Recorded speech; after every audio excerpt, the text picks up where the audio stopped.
It's getting very, very interesting and very lively. Yesterday, Gen Z gave William Ruto 14 demands, which they insist William Ruto has to fulfill.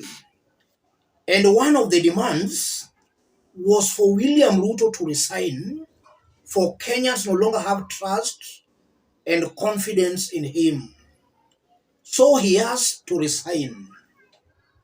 And as that is happening, they have now turned their war to the church. Rachel Ruto was to preside over a fundraising at a church in Nairobi. Upon Gen Z realizing that, they sent thousands of messages to the church leader who was to host Rachel Ruto. That forced the church leader to cancel the fundraising. That's another big win for Gen Zs and for Kenyans. Let's have a look at that fundraising. Lavington United Church, new sanctuary fundraiser. The pastoral team and the church leadership cordially invite to a fundraising event to complete our new sanctuary on 30th June 2024 from 10 a.m. at Lavington United Church. The chief guest will be Her Excellency Mrs. Rachel Ruto, EGH, the First Lady of the Republic of Kenya. Your presence and generous contribution will be highly appreciated. Our prayers are with you as you prepare for this event. Yes, that was the invitation letter to that fundraising. And we are seeing Rachel Ruto was to be the chief guest. Upon Gen Z realizing that, they sent thousands of messages to that church leader. And that fundraising had to be cancelled. Let's have a look at some of the messages that were sent. Good evening, Reverend Mutai. My name is Mwabili Mwagodi. I am the person who started the campaign to get rid of politicians from the church pulpit in Kenya. I see here you have invited Mrs. Rachel Ruto to your church for a fundraiser. First of all, the money is definitely looted from the taxes I pay this government of looters. Secondly, her husband is on a killing spree of young men, women, and children around the country.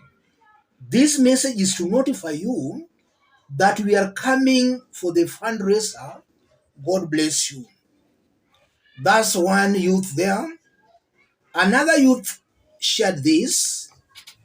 Dear Reverend, my name is one of the champions of good governance in our country, also a community mobilizer. I have seen that you've invited Rachel Ruto to your fundraiser on 30th June.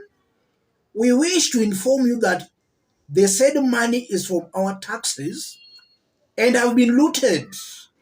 We urge you to never allow her in your pulpit. We shall be there to see that our demands are met.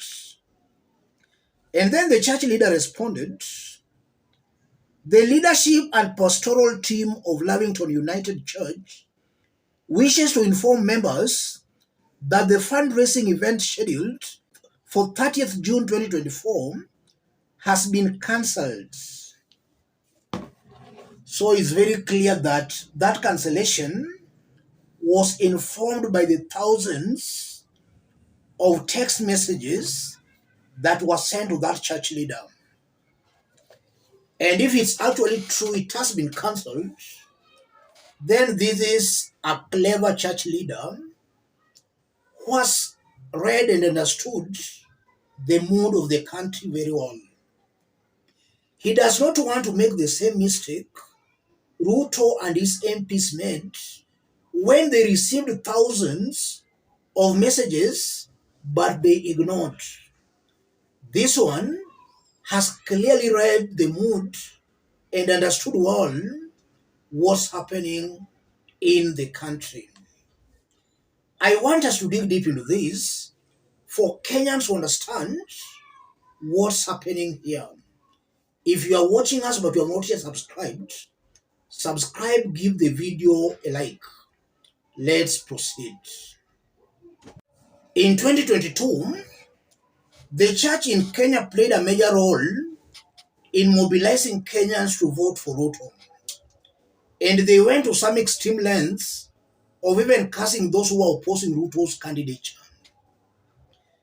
If you look at what is currently happening in Kenya, then it's very clear the church was wrong. They misled Kenyans that Ruto was a God-given leader. Kenyans are now understanding who the real William Ruto is.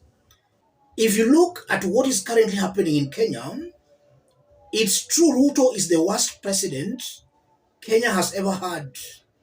In fact, he is even worse off than some leaders they use for attack and abuse that were drunk.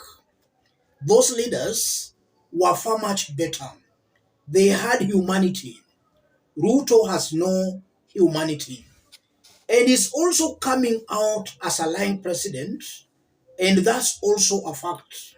Ruto speaks something today, tomorrow he will be saying a totally different thing. So it's also true, he is a lying president. I just fail to understand how the church failed to recognize or to realize all that. Something tells me very strongly that these church leaders, they are not of God. They are serving the interest of men, not the interest of God. That's why they could not discern William Ruto's true character. These so-called men and women of God are not serving God. They are serving men. I won't also be wrong to say that Ruto successfully killed the church in Kenya. The church pulpit has now been reduced into a platform for politicians to spearhead as they attack one another. And most of the church on the mountain, it has been reduced into a political platform where these rogue politicians divide Kenyans. And the church leaders are even clapping for them. It's this realization that has angered Kenyans to a point Kenyans are now taking charge of their destiny. The church leaders are no longer inspiring hope or righteousness, but they're just angels of doom. Are people who are helping an oppressive regime in oppressing the poor. The church no longer has that bravery to speak truth to power. And that's why now Kenyans are putting the church squarely where it should belong. I believe that that's the way to go. If these church leaders can be shown direction, then at least the sanctity of our churches will be held. As I conclude, if the politicians cannot use the church, then William Ruto there is locked out. And I'm saying that because William Ruto's style and brand of politics is to use the church. If that avenue has been now closed, then I'm saying William Ruto is in serious trouble. And now to these fundraisings. Where is that money coming from? It's true, those are proceeds of corruption. So instead of the government laying out infrastructures to enable Kenyans work for themselves, the government is taking all that money to the church, denying Kenyans the right to enjoy developments from the government. So the church is equally guilty as charged. They are also corrupt just as the politicians. And for sanctity to prevail, Kenyans must now turn their attention on the church. The church is proving as another loophole where rogue and corrupt politicians sanitize their money. Let me stop it there. If you are watching us but you have not yet subscribed, subscribe, give the video a like. Any other person watching us outside Kenya, drop a comment, let us know from which part of the globe you are watching us from. If possible, subscribe, give the video a like. Let's meet in our next analysis. Thank you.